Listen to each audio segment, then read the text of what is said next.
नमस्कार दोस्तों, स्वागत है आपका स्टडी फॉर सिविल सर्विसेज में। वीडियो को पूरा देखिए। कोई भी आपका फीडबैक है, कोई सजेशन है, तुरंत वीडियो में कमेंट करके जरूर बताइए। अच्छा लगे तो वीडियो लाइक जरूर कर लीजिए और ऐसे वीडियो लगातार फ्री में पाने के लिए चैनल को तुरंत सब्सक्राइब कर लीजिए और बेल आइकन को जरूर टैप कर लीजिए ताकि आगे भी सारे वीडियो आपको मिलते रहे। यूट्यूब में फॉलो करते हैं तो प्लीज ये वाला फ्री टेलीग्राम चैनल जरूर ज्वाइन कर लीजिएगा। सारे नोटिफिकेशन, सारे अपडेट यहीं पे आते हैं, ध्यान रखिएगा। स्टडी फॉर सिविल सर्विसेज का कोई भी पेड ग्रुप अगर आपको ज्वाइन करना है तो सिर्फ 856480560660897523864455 यही नंबर है हमारे, सिर्फ जहां पे कॉल या व्हाट्सएप कर सकते हैं। इंस्टाग्राम पे हमारा पेज जरूर फॉलो कर लीजिएगा, studyforcivil.services है। ट्विटर पे हमको जरूर फॉलो कर लीजिएगा, @studyforcivils है। नमस्कार, स्टडी फॉर सिविल सर्विसेज के यूट्यूब चैनल में मैं आप सबका स्वागत करती हूं और आज के अपने इस वीडियो में हम यूपीपीएससी वीईओ प्री 2022 के लिए डे 3 का मॉड्यूल देखने वाले हैं, हिंदी मीडियम में, जो कि होने वाला है। यदि आपने लास्ट मॉड्यूल्स नहीं देखे हैं तो प्लीज़ उन्हें जाके देख लीजिए। दोनों लैंग्वेजेस में आपको ये मॉड्यूल्स मिलते रहेंगे, आपकी तैयारी को दिन प्रतिदिन और ज़्यादा बेहतर करते रहेंगे। तो चलिए, अभी तक आपने अगर हमारा चैनल सब्सक्राइब नहीं किया है तो उसे सब्सक्राइब कर लीजिए। हमारा आपने फ्री टेलीग्राम ज्वाइन नहीं किया तो प्लीज़ उसको भी ज्वाइन कर सकते हैं। कोई भी क्वेरी है तो आपको नंबर्स दिए गए हैं, वो आप उन पर जाके कॉल कर सकते हैं। कोई भी इन्फॉर्मेशन चाहिए आपको, और इसी के साथ हमारे चैनल के साथ जुड़े रहें ताकि कोई भी नोटिफिकेशन अगर आता है तो वो आपको सही टाइम पे मिलता रहे। चलिए शुरू करते हैं आज के अपने इस टॉपिक को। क्या है आज के अपने मॉड्यूल 3 में? कृषि से संबंधित महत्वपूर्ण तथ्य दिए गए हैं। तो कृषि पहले समझना होगा कि कृषि क्या होता है। तो कृषि एक क्या है? प्राथमिक कार्य है जिसका मुख्य उद्देश्य है प्राकृतिक संसाधनों के उपयोग के द्वारा मानवीय आवश्यकताओं की पूर्ति करना। ठीक है, या इसको हम इस तरह से भी समझ सकते हैं कि कृषि एक प्राथमिक क्रिया है जिसमें फसलों, फलों, सब्जियों, फूलों को उगाना और पशुपालन को भी इसमें शामिल किया जाता है। स्पष्ट है? आप इन चाहे परिभाषाओं को तो लिख सकते हैं। फसलोत्पादन की अगर बात की जाए तो फसलोत्पादन मतलब शस्य विज्ञान यानी कि फादर ऑफ एग्रोनॉमी कहा जाता है। इनके जनक कौन थे? पीटर डिक्रेंसन जी। ठीक है, पीटर डिक्रेंसन जी जो इसके फादर हैं। किसके जनक कहा जाता है? फलोत्पादन के इनके इस विज्ञान के जनक कहा जाता है। ध्यान रखना है ये सारे फैक्ट्स को, पीटी के एस्पेक्ट से इंपॉर्टेंट है। कवर क्रॉप्स क्या होता है? ऐसी फसलें भूमि को ढक कर रखती हैं। देखिए नाम से ही क्या स्पष्ट हो रहा, कवर मतलब किसी चीज़ को कवर्ड किया जा रहा है, ढका जा रहा है। तो भूमि को क्षरण से बचाती हैं, जैसे पेड़ हो गए, ठीक है, कुछ पेड़ हो गए, पौधे हो गए। इस तरह से क्या करते हैं, मिट्टी को जो है जाल की तरह जकड़ लेते हैं, चारों तरफ फैल जाती हैं उनकी जड़ें। तो इससे क्या होता है, वर्षा के कारण मिट्टी का जो कटाव है वो कम होता है।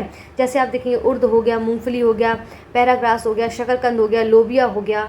ठीक है, इसके बाद देखते हैं कि समोच्च रेखाओं पर आप देखेंगे या इन रेखाओं के अनुरूप उगाई जाने वाली फसलें उनको कॉन्टूर क्रॉप्स कहलाती है, जिनका उद्देश्य क्या होता है? भूमि तथा जल संरक्षण होता है। मतलब इस तरह से इन रेखाओं को अनुरूप इनको ऐसे फसलों को उगाया जाता है। कॉन्टूर क्रॉप्स में देखेंगे इस तरह से इनको उगाया जाता है, देखेंगे कि जिससे कि वहाँ पर जो भूमि है उसका क्षरण ना और जल संरक्षण हो सके उसका। ठीक है, जूट हो गया, कपास, तंबाकू, गन्ना, ये सब क्या है? नकदी फसलें हैं, कैश क्रॉप्स हैं ये, जिनसे मतलब जो कमर्शियली तरीके से जिनका इस्तेमाल होता है, फसलों को बाजार में बेचा जाता है। यहाँ पर देखिए जूट, कपास, तंबाकू, गन्ना, चाय, कॉफी, रबर आदि वाणिज्यिक फसलें हो गई हैं ये आपकी। ठीक है, भारत में कॉफी, चाय, रबड़, गन्ना, केला इत्यादि महत्वपूर्ण रोपड़ फसलें हैं ये, ध्यान रखिएगा ऐसे शब्दों का। अब देखिए एनर्जी क्रॉप्स की अगर बात की जाए तो तरल ऊर्जा प्राप्त करने के लिए एथेनॉल अल्कोहल खेती की जाती है, जैसे गन्ना, आलू, मक्का, टपियोका, जटरोफा। देखिए एथेनॉल अल्कोहल यहाँ आया है तो ज़रा समझते हैं इस बात को। देखिए एथेनॉल अल्कोहल की जो प्रक्रिया है उसमें क्या रहता है कि आपका जहाँ तक इसमें है आंकड़ा कुछ इस प्रकार से कि 70% या 75% आपका पेट्रोल या डीजल रहता है, बाकी का रेस्ट ऑफ 25% आपका एथेनॉल अल्कोहल मिक्स किया जाता है उसमें। और मतलब ये मोटा मोटा आंकड़ा है समझने के लिए, क्योंकि देखिए इसमें क्या होता है, देखिए लगभग ऐसा है कि 25% का टारगेट लिया गया है। कुछ मेरे ख्याल से 2025 या 30 तक में, आप बताइएगा करेक्शन करके कमेंट बॉक्स में कि कितना तक का टारगेट है, आपकी भी तैयारी होगी इस प्रकार से। तो टारगेट लिया गया था कि इतना, आप देखेंगे कि पेट्रोल में आपको एथेनॉल मिक्स किया जाएगा। और एथेनॉल कहाँ से प्राप्त किया जाएगा? जैसे गन्ने की खोई हो गया, सड़े हुए आलू हो गए, चना, मक्का, इस तरह की सड़ी गली चीज़ों से जो है उनसे एथेनॉल अल्कोहल प्राप्त किया जाएगा, जिसको पेट्रोलियम या डीजल में मिक्स करके उसका इस्तेमाल किया जाएगा। अब इससे क्या होगा कि हमारे दूसरे देशों पर निर्भरता भी कम होगी। ठीक है, कहीं ना कहीं हम थोड़े से जो है उसमें अपनी निर्भरता कम करेंगे, कुछ परसेंट उसमें मिलाकर। तो क्या हो सकता है कि मतलब कम जो डीजल या पेट्रोल कम चीज़ों के साथ हम अपना देशी चीज़ें उसमें मतलब इस तरह से एथेनॉल को मिक्स करके भी हम उसका इस्तेमाल कर सकते हैं। ठीक है, तो निर्भरता कहीं ना कहीं अन्य देशों पे कम दिखाई देगी आपको। ठीक है, भारत में 3 शस्य ऋतुएं हैं जो इस प्रकार से, जैसे रवि, खरीफ और जायद। यहाँ पर देखिए रवि की फसलें पहले पढ़ेंगे, इनके किस महीने में इसकी फसलों की खेती की जाती है, इनकी फसलें क्या क्या है, उसकी विशेषताएँ क्या क्या होती हैं। यहाँ देखिए कुछ क्रॉप्स दिए गए हैं आपको रबी की फसलों से संबंधित है।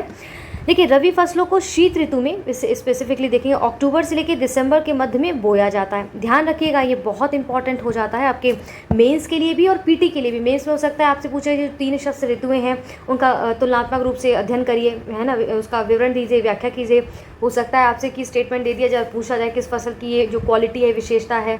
ठीक है, अब देखिए, ग्रीष्म ऋतु में अप्रैल से जून तक के मध्य में इसको काटा जाता है, यहाँ की फसलों को, रबी फसलों को। अब इन फसलों में कौन कौन से क्रॉप्स है देखिए, गेहूं हो गया, जौ, मटर, चना, सरसों, मसूर, अलसी, कुसुम, तंबाकू, गन्ना, वरसीम इत्यादि। इसकी विशेषताएं क्या है कि शीत ऋतु में शीतोष्ण पश्चिमी विक्षोभों से होने वाली वर्षा इन फसलों के लिए अधिक उत्पादन में सहायक होती है। ठीक है, अब देखिए खरीफ की फसलें क्या है। जून जुलाई में इनको बोकर सितंबर और अक्टूबर में काट लिया जाता है। इसमें देख रहे हैं ना, जैसे आप थोड़ा सा और जूम इन करती हूँ, जैसे यहाँ पर देखिए राइस हो गया, कॉर्न हो गया, सोयाबीन हो गया, शुगर केन हो गया, ग्राउंड नट हो गया, इसके बाद कॉटन हो गया आपका, यही सब चीज़ें हम यहाँ पर देखेंगे अभी। ठीक है, तो यहाँ पर क्या है, बोल रहे हैं कि इसको जून जुलाई में बोकर और सितंबर अक्टूबर में इन फसलों को काट लिया जाता है। चावल, मक्का, ज्वार, बाजरा, अरहर, मूंग, उड़द, कपास, जूट, मूंगफली, सोयाबीन, लोबिया, मूंगफली इत्यादि इसकी फसलें हैं। विशेषताओं की बात की जाए तो असम, पश्चिम बंगाल और उड़ीसा में धान की 3 फसलें औस, अमन और बोरो बोई जाती हैं। ध्यान रखिएगा, ये इंपॉर्टेंट फैक्ट है। इसके बाद जायद की फसलों की बात करें, 3 प्रकार की फसलें उगाई जाती हैं अलग अलग ऋतु में, जैसे रबी की फसल, खरीफ की फसल और जायद की फसल। आप देखेंगे रबी और खरीफ की फसलों के बीच का जो समय होता है उसमें जायद की फसलों को उगाया जाता है। जैसे रबी और खरीफ की फसल ऋतु के बीच ग्रीष्म ऋतु में बोई जाने वाली फसल को जायद कहते हैं। ये फसलें मार्च में बोकर जून में काट ली जाती हैं। कब? मार्च में बोई जाती है और जून में काट ली जाती है। उदाहरण के स्वरूप तरबूज हो गया, खरबूज हो गया, जितने वाटरी आप देख रहे हैं ना फ्रूट, जैसे खीरे हो गया, सब्जी और चारे की फसलों की खेती इत्यादि यहाँ पर की जाती है। देखिए जायद की फसलों का यहाँ पर कुछ उदाहरण के स्वरूप में पिक्चर आपको यहाँ मेंशन किया गया है। देखिए पिक्चर्स के साथ अगर किसी चीज़ को जैसे विजुलाइज करते हैं तो आपको याद रहती हैं चीज़ें, है ना। हम निजी जीवन में भी देखते हैं क्या करते हैं, कोई चीज़ हम सुनते हैं उससे ज़्यादा इफेक्टिव होता है जब हम किसी चीज़ को देखते हैं, तो हमारे माइंड में हमेशा, मेमोरी में, हमारे जो बैक मेमोरी उसमें हमेशा पड़ा रहता है, हमारे कॉन्शियस माइंड में, तो बाद में सही टाइम पर वो याद आ जाती हैं। तो इन चीज़ों को ध्यान रखा करिए। पिक्चर्स अगर उपलब्ध हैं तो कोशिश करिए उनके साथ उसका अध्ययन करें, तो बेहतर एक समझ डेवलप होगी और चीज़ों को समझ पाएंगे। चलिए मुख्य फसलों की बात करें। भारत में उगाई जाने वाली कुछ मुख्य फसलें जैसे चावल, गेहूं, मोटे अनाज, दालें, चाय, कॉफ़ी, गन्ना, तिलहन, कपास और जूट इत्यादि। देखिए मुख्य फसलों से कहने का तात्पर्य है कि जैसे ये ऐसी फसलें जिनको अधिकतर क्षेत्रों में ऐसा उगाया जा भी सकता है। ठीक है, कुछ चीज़ें इसमें ऐसी जिनके लिए कुछ, देखिए भारत क्या है, विविधताओं वाला देश है, वहाँ पर भौगोलिक विविधता भी कितनी देखने को मिलती है। आप नॉर्थ में चले जाएंगे तो चाय के उत्पादन में आप देखेंगे नॉर्थ ईस्ट के एरिया में, साउथ में चले जाएंगे तो अलग कुछ मिलेगा, वेस्ट में चले जाएंगे तो अलग मिलेगा। तो इस तरह से क्या होता है, अलग अलग आप देखेंगे पूरा उसमें नॉर्थ साउथ में, फिर आप देखते हैं कि यहाँ पर वेस्ट में या ईस्ट में, सब तरफ में अलग अलग जोन में आपको अलग अलग खेती और कुछ फसलों के साक्ष्य मिलते हैं। तो इसमें क्या होता है कि देखिए इसीलिए इसमें कहा गया कि कुछ मुख्य फसलें जिनको मुख्यतः उगाया जाता है भारत में, जिसमें चावल, गेहूँ, मोटे अनाज इत्यादि चीज़ों को यहाँ पर मेंशन किया गया है, जिसमें आपकी ये व्यापारिक जो है वाणिज्यिक फसलें भी हैं इसमें से कुछ आपकी। ठीक है, आइए अब हम इसमें से क्या पढ़ने वाले हैं, चावल को।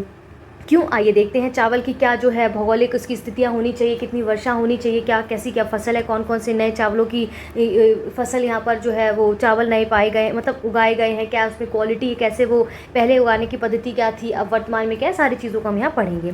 अब देखेंगे भारत में अधिकांश लोगों का खाद्यान्न चावल है। अधिकांश लोगों का खाद्यान्न चावल है। एक तो देखिए इसको साधारण भाषा में समझे, एक तो उगाया बहुत जाता है, पहला चीज़। दूसरा चीज़ है हम इस तरह से देख सकते हैं कि मतलब जो हर व्यक्ति, हर श्रेणी का व्यक्ति अगर हम बात करें, वो आर्थिक रूप से अगर हम इस पर बात करें तो मतलब कि चावल बहुत अफोर्डेबल भी कहीं ना कहीं हो जाता है अगर हम सस्ते से लेके महंगा से लेके, एक उदाहरण के तौर पर सिंपल वे में समझने के लिए, तो वो भी एक चीज़ अफोर्डेबल है। दूसरा हमारे यहाँ चावल सबसे ज़्यादा कंज्यूम होता है हमारे देश में, है ना। अगर हम स्पेसिफिकली बात करें, जैसे बंगाल की बात करें, बंगाल में तो आप देखेंगे कितना चावल का एक प्रचलन है। एक उदाहरण के तौर पर मतलब समझाने के लिए, चीज़ों को अंडरस्टैंड कराने के लिए मैं बात बोल रही हूँ। आइए देखिए, ये देखना है, देखिए ये क्या है कि चावल एक खरीफ की फसल है। अभी हमने ऊपर क्या देखा था, चावल क्या है, खरीफ की फसल है आपकी। ठीक है, इसको कब बोया जाता है, काटा जाता है, ये आपने देख लिया है। यहाँ पर आप देखेंगे इसको उगाने के लिए यहाँ पर वही चीज़ है, उच्च तापमान यानी कि 25 डिग्री सेल्सियस से ऊपर की बात कर रहा है यहाँ पर, मतलब गर्म की बात कर रहा है। ऊपर 25 डिग्री सेल्सियस से ऊपर आएंगे तो थोड़ा सा तापमान बढ़ता चला जाएगा। ठीक है, उच्च तापमान और अधिक आर्द्रता, जिसमें 100 सेंटीमीटर से अधिक वर्षा की आवश्यकता होती है। ठीक है, उष्णकटिबंधीय तापमान आप यहाँ पर बेसिकली जहाँ पर वर्षा भी अत्यधिक मात्रा में आप देखते हैं कि रहे वहाँ पर, और जो है मौसम थोड़ा इस प्रकार का रहे ताकि हाई टेम्परेचर बना रहे। ठीक है, ये सब चीज़ें आपको यहाँ पर समझनी है, क्योंकि उसकी भौगोलिक स्थितियों को जानेंगे तभी समझ पाएंगे कि चावल की फसल का उगाने की जो कंडीशंस हैं वो क्या क्या है यहाँ पर। ठीक है, आइए, चावल उत्तर और उत्तर पूर्वी मैदानों, तटीय क्षेत्रों और डेल्टाई प्रदेशों में उगाया जाता है। ध्यान रखिएगा, क्योंकि हो सकता है कोई फसल आपको दे दी जाए, उसकी कंडीशंस पूछ ली जाए क्या क्या है उगाने की। इसके बाद देखते हैं चावल ग्रैमिनी कुल से संबंधित है। ध्यान रखिएगा किससे, ग्रैमिनी कुल जो है वो चावल से संबंधित है। इसका वनस्पति नाम क्या है, ओराइजा सेटाइवा इसका वनस्पति नाम है। किसका, राइस की बात कर रही हूँ। ध्यान रखिएगा ऐसे लिस्ट आ जाएगी आपको, यहाँ पर वनस्पति उनके नाम दे दिए जाएंगे और यहाँ पर उनका जो प्रेजेंट मतलब नाम है वो पूछ लिया जाएगा, जो उनका बेसिक जो हम आम बोलचाल में नाम है वो पूछ सकते हैं। तो चावल की उत्पत्ति दक्षिण पूर्व एशिया में हुई है। चावल एक स्वपरागित फसल है, ठीक है। आप देखेंगे जैसे परागित फसल जैसे जो होती है ना, उसमें क्या होता है, जैसे इसको साधारण भाषा में समझ से मधुमक्खियाँ हो गई, इस तरह के वो भिन्न भिन्न फूलों पे बैठ के अन्य जगह पे जाके बैठती हैं और वहाँ पर उनका पराग छोड़ती हैं, ठीक है। तो उससे क्या होता है, जैसे पपीता का उदाहरण ले लें तो पपीता क्या है, परागित फसल है, एक तरीके परागित एक फ्रूट कह सकते हैं हम इसको, ठीक है। ठीक है, जैसे पपीता का मैंने बताया, तो पपीता की जो है वो स्वपरागित फसल नहीं है, जबकि उसमें देखेंगे जैसे मधुमक्खियाँ वगैरह ये फूलों पे भिन्न भिन्न या अलग अलग फसलों पे बैठ के वहाँ पर उन पे बैठती है, तो उसमें जो पराग जाता है उसके द्वारा ही उसका जो है फसल वो पूरी होती है। इसमें स्पेसिफिकली एक नाम जो मुझे रिसेंटली अभी याद आ रहा है वो पपीता है, जबकि ये ऐसा नहीं है, चावल स्वपरागित फसल है, ठीक है। सामान्यतः धान में पोषक तत्वों की आवश्यकता क्रमशः एन में इतना, पी में इतना, के इतना। अब ये NPK क्या है तो समझिए, जैसे एन से क्या होगा, ये आप देखेंगे नाइट्रोजन है, पी आपका हो जाएगा पोटेशियम, फास्फोरस हो जाएगा, तो नाइट्रोजन, पोटेशियम और फास्फोरस की यहाँ पर बात की गई। तो प्रति हेक्टेयर इतनी आवश्यकता होती है क्रमशः इसमें चावल की, ये धान की खेती के लिए पोषक तत्वों में, जिसमें ये मेंशन किया गया किलोग्राम के रूप में, ठीक है। अजोला और नील हरित शैवाल का उपयोग धान की फसल में नाइट्रोजन की आपूर्ति हेतु जैव उर्वरक के रूप में किया जाता है। किसके रूप में नाइट्रोजन का प्रयोग किया जाता है, जैव उर्वरक के रूप में, ठीक है।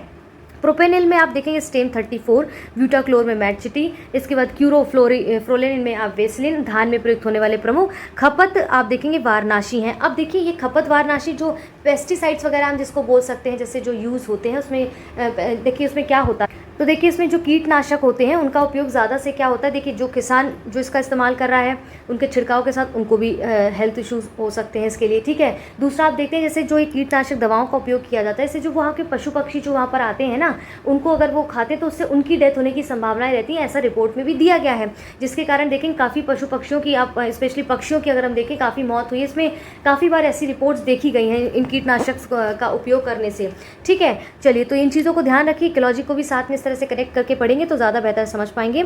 चीन ने सर्वप्रथम संकर तकनीक का प्रयोग कर 1970 के अंतिम दशक में संकर धान विकसित की थी। कौन सी संकर धान विकसित की? देखिए संकर धान से मतलब था कि दो अलग अलग यहाँ पर प्रजाति की प्रजातियाँ जो है वो मिक्स करके, अलग अलग किस्म की प्रजातियों को मिक्स करके एक नई किसी किस्म की प्रजाति को पैदा करना एक तरीके से, तो ये संकर धान उन्होंने विकसित किया। चीन के बाद भारत में व्यावसायिक उत्पादन के लिए क्या हुआ, 1994 में 5 संकर किस्मों का पहला सेट विस्तारित किया गया, जिसमें 4 किस्में कौन कौन सी थी, APRH1, APRH2, KRH1, MGR1, जो कि आंध्र प्रदेश, कर्नाटक और तमिलनाडु राज्य द्वारा निर्गत किया गया था। 2 वर्षों के बाद क्या हुआ, इन 3 अन्य संकर किस्में मिलाई गई, जैसे CNRH1, KRH3, DRRH1 क्रमशः पश्चिम बंगाल और आंध्र प्रदेश द्वारा निर्गत की गई थी। चलिए आगे देखते हैं। PHV 71 ही एकमात्र ऐसी संकर किस्म है जो निजी संस्था के द्वारा विकसित की गई थी। तो हो सकता है आपको ये 4-5 नाम दे दी जाए, उसमें पूछे कि निजी संस्था के द्वारा कौन सी संकर किस्म जो है वो विकसित की गई थी, तो वो PHV 71 ये प्राइवेट संस्था के द्वारा इसको विकसित किया गया था।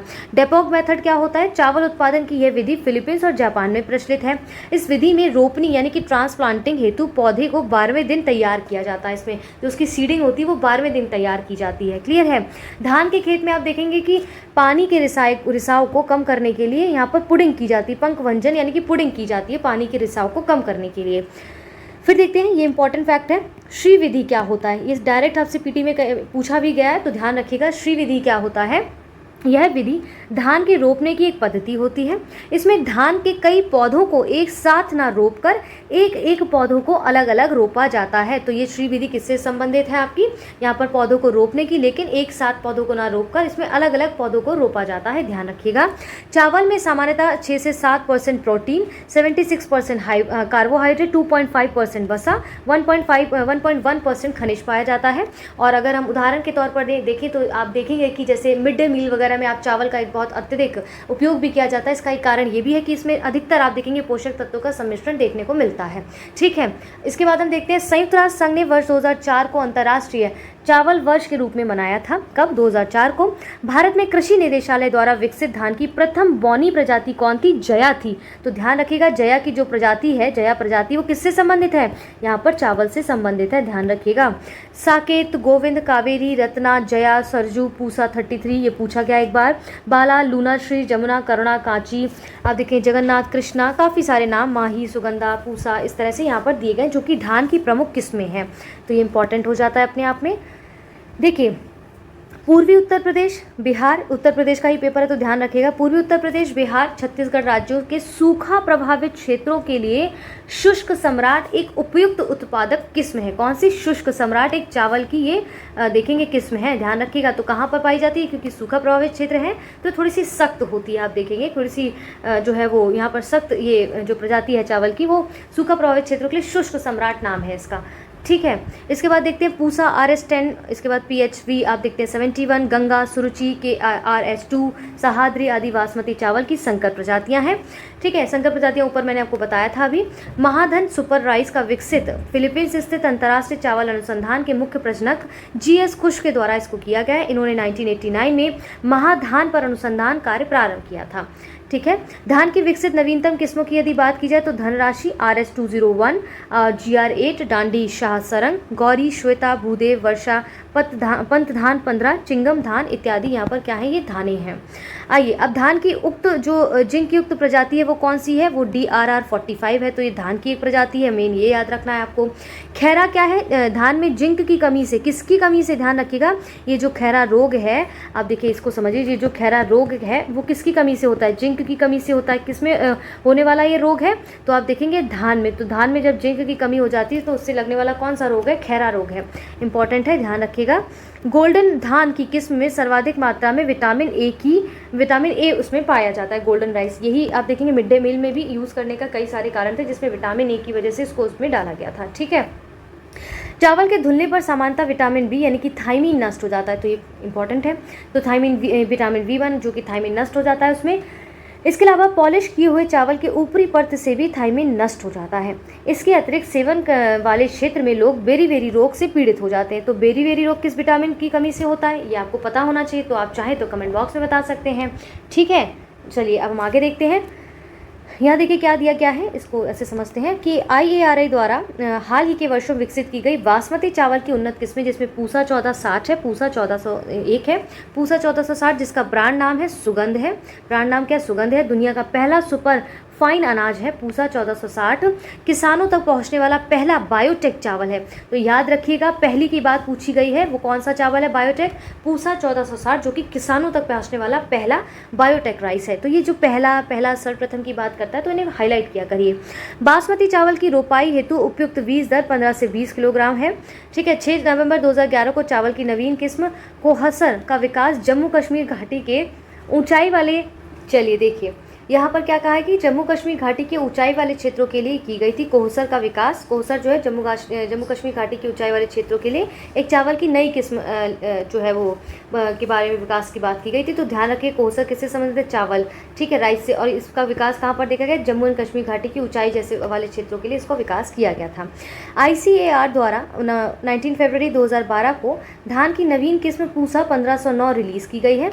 यह किस्म पूसा 1121 किस्म की प्रमुख समस्या धान की बकानी रोग के प्रति प्रतिरोधक है, प्रतिरोधक है, तो प्रतिरोधी है, ये ध्यान रखिएगा। 5 फरवरी 2016 को बौद्धिक संपदा अपीलीय बोर्ड यानी कि intellectual property appellate board IPAV, यही यहाँ पर बोला गया है, IPAV ने चेन्नई स्थित भौगोलिक उपदर्शन रजिस्ट्री यानी कि GIR जोग्राफिकल इंडिकेशन को भारतीय बासमती चावल को GI टैग प्रदान किया जाने का निर्देश दिया। देखिए यहाँ का जो है वो उसको GI टैग प्रदान किया गया। ऐसे कई सारे जो उत्पादक हैं जिनको GI टैग प्रदान किया जाता है। तो क्या आप हमें कमेंट बॉक्स में बता सकते हैं GI टैग प्रदान करने की 1-2 तत्व जो आपको पता हो कि बेसिस उनके क्या क्या हो सकते हैं, वो एलिमेंट्स आप हमें बता सकते हैं। GI टैग के लिए किसको क्या दिया जाता है, किस आधार पर उनको GI टैग दिया जाता है? अगर आपको उदाहरण के स्वरूप किसी का नाम पता हो तो बताइएगा ज़रा। चलिए देखते हैं यहाँ पर गेहूं क्या है, गेहूं में देखते हैं क्या क्या उसकी फसल की बात की गई है, क्या क्या उसके जो है भौगोलिक जो कंडीशंस है उसमें क्या क्या कंडीशंस होती हैं, क्या क्या नाम है नए उसके, वो सब चीज़ें हम यहाँ पर कवर करेंगे। ठीक है, आइए समझते हैं। गेहूं भारत की दूसरी महत्वपूर्ण खाद्यान्न फसल है। ठीक है, क्योंकि देखेंगे कि महत्वपूर्ण फसलों में गेहूं चावल का नाम भी था, जो देश के उत्तर और उत्तर पश्चिमी भागों में पैदा की जाती है। गेहूं पैदा किया जाता है। इसे उगाने के लिए सामान्य रूप से वितरित 50 से 75 सेंटीमीटर वार्षिक वर्षा की आवश्यकता होती है। और ये किस आपको बताया था अभी, तो किसके फसल, ये कौन सी फसल है, देखिए फिर से आपको स्क्रॉल करके ऊपर ले जा रही हूँ ताकि ध्यान दीजिए। ये रवि की फसल है। गेहूं कौन सी है, रवि की फसल। तो शीत ऋतु में अक्टूबर से दिसंबर के मध्य में इसको बोया जाता है और ग्रीष्म ऋतु में अप्रैल से जून के मध्य में इसको काटा जाता है। इस फसल को ध्यान रखिएगा। इसे उगाने के लिए 50 से 75 सेमीमीटर देखेंगे वार्षिक वर्षा की आवश्यकता होती है, 50 से 75 सेमीमीटर की। देश में गेहूँ उगाने के लिए 2 मुख्य क्षेत्र हैं, उत्तर पश्चिम में गंगा सतलुज का मैदान और दक्कन का काली मिट्टी वाला प्रदेश। ठीक है, ध्यान रखिएगा, ये इंपॉर्टेंट है। गेहूं का वैज्ञानिक नाम, जैसे देखिए चावल का वैज्ञानिक नाम देखा था, अब ऐसे ही हम गेहूं का वैज्ञानिक नाम देखेंगे। तो ट्रिटिकम आप देखते हैं एस्टिवम है, और कुल का नाम क्या है, ग्रेमिनी है, उसके कुल का भी नाम पड़ा था, तो यहाँ पर ये इंपॉर्टेंट फैक्ट हो जाता है। गेहूँ के लिए आवश्यक तापमान 10 डिग्री से आप देखेंगे -10 डिग्री से 25 डिग्री सेल्सियस तक की इसमें अनिवार्य होना चाहिए। भारतीय गेहूँ की प्रजातियों की बात की जाए, जिसमें भारतीय गेहूं की बात की जाए तो ट्रिटिकम देखेंगे आप, कॉम्पैक्टम एवं टी स्पैरो कम आप देखते हैं मोहनजोदड़ो की खुदाई में उक्त प्रजातियों के गेहूं के साक्ष्य प्राप्त हुए हैं। कहाँ से, मोहनजोदड़ो से इन दो जो गेहूं की प्रजातियां इनके साक्ष्य प्राप्त हुए हैं। वर्तमान समय में आप देखते हैं टी एस्टिवम प्रजाति की खेती पूरे भारत में होती है। मतलब ये ऐसी प्रजाति जो पूरे भारत में हर ज्योग्राफिकल कंडीशन में की जा सकती है ना। इस प्रजाति के विकास का श्रेय किसको जाता है, डॉक्टर नॉर्मन वोरलॉग को जाता है, उन्होंने मैक्सिको में विकसित किया है। ठीक है, जापान में नोरिन सीरीज वाला गेहूं प्रजातियों से आप देखते हैं नोरिन नामक बॉनी जीन को अलग किया गया है, और ऐसा प्रथम प्रजाति था नोरिन 10, और नोरिन देखेंगे 10 नामक छोटे प्रजाति को 1948 में SCS आप देखें SC सैलमॉन USA ले गए हैं इसे। ठीक है, तो यहाँ पर ये छोटी छोटी चीज़ें हैं तो याद रखनी, मेन इंपॉर्टेंट क्या है वो मैं बताती जा रही हूँ आपको साथ में। USA में आप देखें नॉरिन जो जीनस है उसका उपयोग कर डॉक्टर OA वोगेल ने गेंस नामक एक बौने शीत गेहूं को विकसित किया। देखिए बौने शीत गेहूं को ध्यान दीजिएगा। इसी क्रम में डॉक्टर नॉर्मन वोरलॉग द्वारा सिममिट आप देखते हैं मैक्सिको में 1961 से 62 के बीच में कई अन्य प्रजातियां इन्होंने यहाँ पर विकसित की हैं। ठीक है, इसीलिए आप देखते हैं डॉक्टर एनी वोरलॉग को नोबेल पुरस्कार से सम्मानित किया गया। आज इनके नाम पर पुरस्कार आयोजित किए जाते हैं। वोरलॉग की राष्ट्रीयता अमेरिकन थी, तो ये अमेरिका से बिलोंग करते थे। इसके बाद देखते हैं 1963 में अमेरिका के रॉकफेलर फाउंडेशन की सहायता से सोनारा 61, सोनारा 63 तथा लेरमा रोजा जैसे मैक्सिकन गेहूं की प्रजाति का 100 किलोग्राम बीज भारत सरकार ने सबसे पहले आयात किया। ठीक है, 1963 की बात हो रही है। आप देखते हैं IARI द्वारा 5 प्रजातियां, जिसमें लेरमा रोजा 64A, S63, सोनारा 64, मायो 64 और S227 मंगाई गई थी इत्यादि। यहाँ पर कई सारी उपरिवर्ती प्रजातियां दी गई हैं। इंपॉर्टेंट क्या है, ध्यान दीजिए। ट्रिटिकल क्या है, देखिए ट्रिटिकल है गेहूं और राई के मध्य क्रॉस का परिणाम है। तो ट्रिटिकल किसके देखेंगे कि क्रॉस से बना है, संकर जो मैंने बताया था फसल होती है वो ट्रिटिकल है। जैसे गेहूं और राई के मध्य क्रॉस का परिणाम क्या है, ट्रिटिकल है। तो इंपॉर्टेंट है ये काफ़ी। राज 3077 ये गेहूं की प्रजाति इमर गेहूं दक्षिण भारत के कुछ क्षेत्रों में यह गेहूं उगाया जाता है। ठीक है, आप देखते हैं मैक्रोनी गेहूं, मैक्रोनी तो सभी खाते हैं ज़्यादातर, तो मैक्रोनी गेहूं देखते हैं असिंचित परिस्थितियों के लिए सबसे उपयुक्त होता है। ठीक है, यह मुख्यतः मध्य प्रदेश, गुजरात के कुछ भाग, राजस्थान, महाराष्ट्र और कर्नाटक के कुछ भागों में उगाया जाता है। तभी यहाँ पर असिंचित की बात कर रहा है, असिंचित परिस्थितियों की। देखिए राजस्थान, गुजरात, महाराष्ट्र, कर्नाटक के कुछ भागों में उगाया जाता है। इसे सख्त गेहूँ की उपमा दी गई है। क्या कहा गया है, इसे सख्त गेहूँ, मैक्रोनी गेहूँ जो है वो सख्त गेहूँ की उपमा दी गई है। सामान्यतः गेहूँ की बुआई 100 किलोग्राम बीज प्रति हेक्टेयर की आवश्यकता होती है। वही डिवलर विधि से आप देखते हैं 20 से 30 किलोग्राम प्रति हेक्टेयर के बीज लगता है। और जीरो टिलेज 40 सीड ड्रिल नामक यंत्र का प्रयोग गेहूं की बुआई में किया जाता है। तो गेहूं की बुआई में किस यंत्र का प्रयोग किया जाता है, जीरो टिलेज 40 सीड ड्रिल नामक यंत्र का, ध्यान रखिएगा। इसके बाद देखते हैं रस्ट क्या है, गेहूं की फसल का एक प्रमुख रोग है। जैसे चावल का था वैसे रस्ट क्या है, गेहूं की फसल का एक प्रमुख रोग है। ये 3 प्रकार का होता है, जैसे आप देखेंगे yellow rust, brown rust, black rust. ठीक है, करनाल बंट भी गेहूं का एक रोग है, और ये रोग देखेंगे आप टिलैचिया इंडिका नामक कवक से होती है। ओके, इसके बाद देखते हैं कि यहाँ पर फेलिरिस माइनर गेहूं का जो नाम ये खपतवार को नष्ट करने के लिए आइसोप्रोट्यूरॉन नामक आप देखते हैं शाकनाकी का प्रयोग किया जाता था। गेहूं में सामान्यतः इंपॉर्टेंट क्या है, 8 से 15% आप देखते हैं इसमें प्रोटीन, 65 से 70% कार्बोहाइड्रेट, 1 से 1.5% वसा और 2.0% खनिज पाए जाते हैं। जबकि देखेंगे गेहूं में ग्लूटिन नामक प्रोटीन अधिक मात्रा में पाया जाता है। तो कौन सा प्रोटीन अधिक मात्रा में पाया जाता है, ग्लूटिन नामक। इसमें विटामिन B1, B2, B6 व ई पाए जाते हैं। वसा में घुलनशील इन विटामिनों का पिसाई के समय ह्रास हो जाता है। ठीक है, आप देखते हैं इसमें क्या है, क्षेत्रफल और उत्पादन दोनों दृष्टि से विश्व में धान के बाद गेहूं दूसरी सबसे बड़ी महत्वपूर्ण फसल है। देश में रबी की समस्त खाद्यान्न फसलों में 50% क्षेत्रफल तथा 70% उत्पादन गेहूं का होता है। ठीक है, इसके बाद आप देखते हैं कि भारत में हरित क्रांति की जब बात की जाए तो उसका सर्वाधिक प्रभाव है गेहूं पर ही पड़ा था, इसीलिए इसे गेहूं क्रांति कहा जाएगा। तो कहते हैं कोई अतिशयोक्ति नहीं होगी। ठीक है, गेहूं की प्रमुख किस्में कौन कौन सी है, सोनालिका है, अर्जुन है, कुंदन है, अमर है, भवानी है, चंद्रिका है, देश रत्न है, कंचन, गिरजा, गोमती, प्रभानी, मैक्रोनी, राज 3077 इत्यादि है।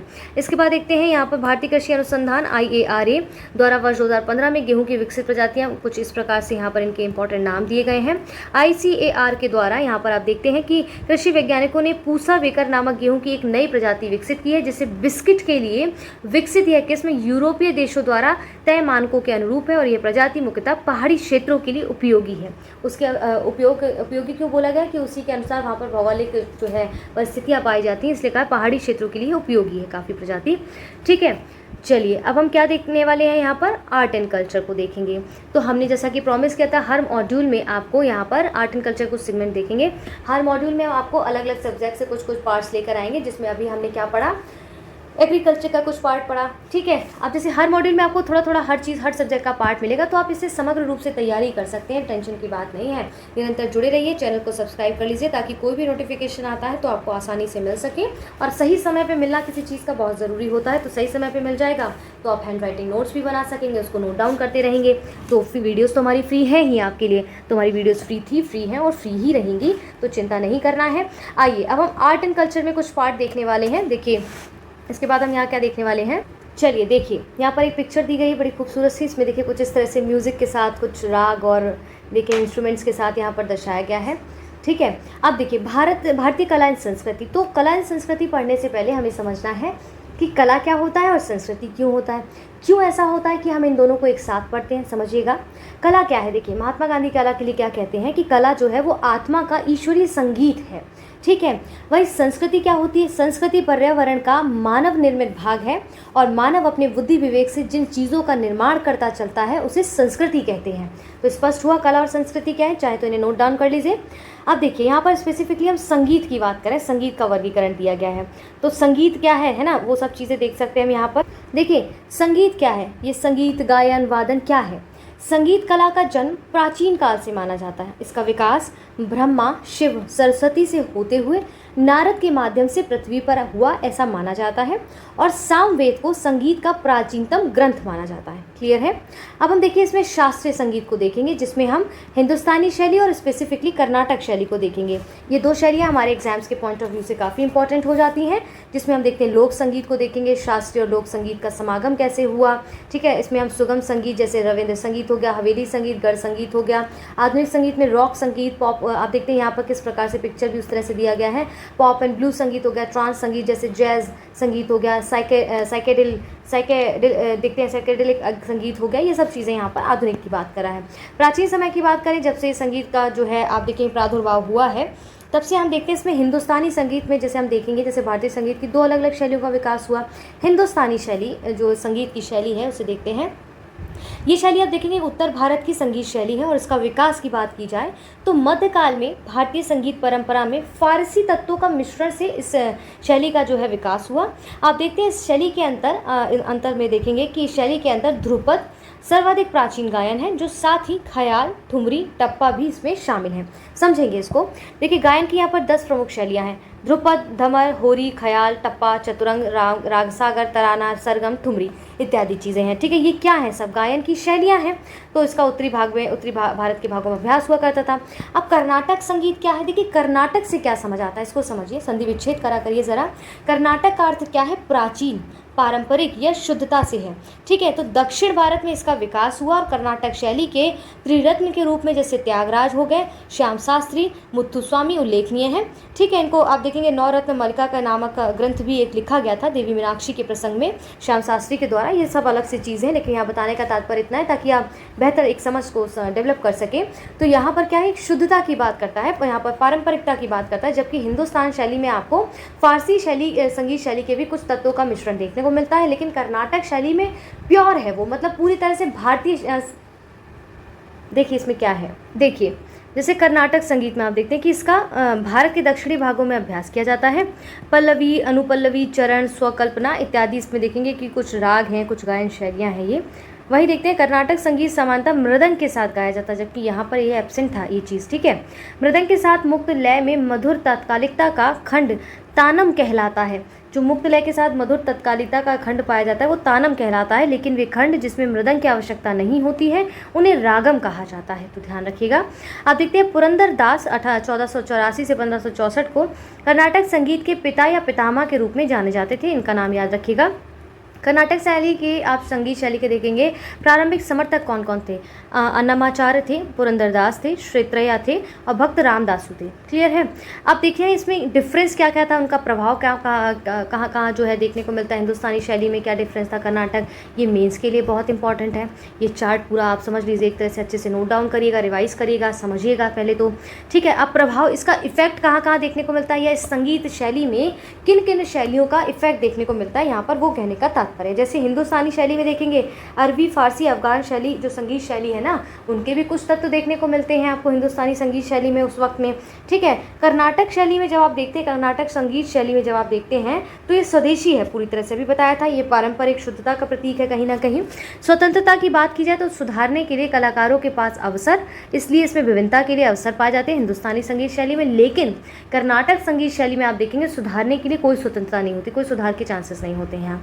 इसकी उपशैलियों की बात की जाए, अनेक उपशैलियाँ जिनमें घरानों का नाम भी उद्भव हुआ है हिंदुस्तानी शैली में, जबकि गायन की केवल एक ही विशेष निर्धारित शैली है, वो कि कर्नाटक संगीत शैली। वाद्य यंत्रों की आवश्यकता की बात की जाए तो कंठ संगीत की भांति वाद्य यंत्रों की भी आवश्यकता होती है। इसमें कंठ संगीत पर ज़्यादा बल दिया जाता है, वाद्य यंत्रों पर इतना नहीं, लेकिन वाद्य यंत्र भी यहाँ पर आपको देखने को मिलेंगे। ठीक है, राग की बात की जाए तो 6 प्रमुख राग हैं इसमें।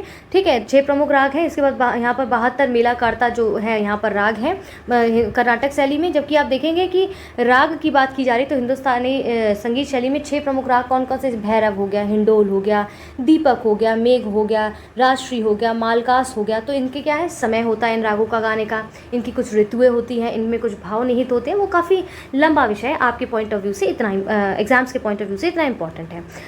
चलिए, अब मुख्य बल किस पे दिया जाता है, यहाँ मुख्य रूप से रागों पर बल दिया जाता है, किस पर, हिंदुस्तानी संगीत शैली में। जबकि यहाँ पर मुख्य रूप से ताल पर आधारित ये उसका मुख्य विषय होता है, बल दिया जाता है कर्नाटक शैली में। स्पष्ट है। अब प्रमुख वाद्य यंत्रों का प्रयोग किया जाए तो हिंदुस्तानी यहाँ पर एच लिख देती हूँ, यहाँ पर कर्नाटक शैली लिख देती हूँ। तबला, सारंगी, सितार, संतूर का प्रयोग किया जाता है, कि वीणा, मृदंग, मेडोलिन का प्रयोग किया जाता है। भारत के भागों से संबंधित उत्तर भारत में आप देखते हैं हिंदुस्तानी शैली का ज़्यादा देखने को मिलती है संगीत शैली, और ये समानता दक्षिण भारत में। दोनों के बीच यहाँ पर समानता क्या है, बांसुरी और वायलिन यहाँ पर हिंदुस्तानी संगीत शैली में देखने को मिलता है, यहाँ पर भी उसका जो है प्रयोग किया जाता है। क्लियर है। अब देखिए प्रमुख लोक संगीत क्या है। अब ऐसा क्यों कहा गया लोक संगीत, लोक मतलब आम जनजीवन से संबंधित, या वहाँ पर देखते हैं कि लोगों के बीच में कौन सा जो है एक लोकल, आप समझते हैं कि एक संगीत कौन सा क्या फेमस है। जैसे लोक संगीत एक जो बाउल है ना, ये राज्य क्या कह रहा है, ये ना केवल संगीत का एक प्रकार है बल्कि बंगाली धार्मिक संप्रदाय भी है। ये संगीत पश्चिम बंगाल, असम, त्रिपुरा में गीतों के माध्यम से रहस्यवाद का उपदेश देने वाली लंबी विरासत का प्रतिनिधित्व करता है। कौन, बाउल की बात करा है।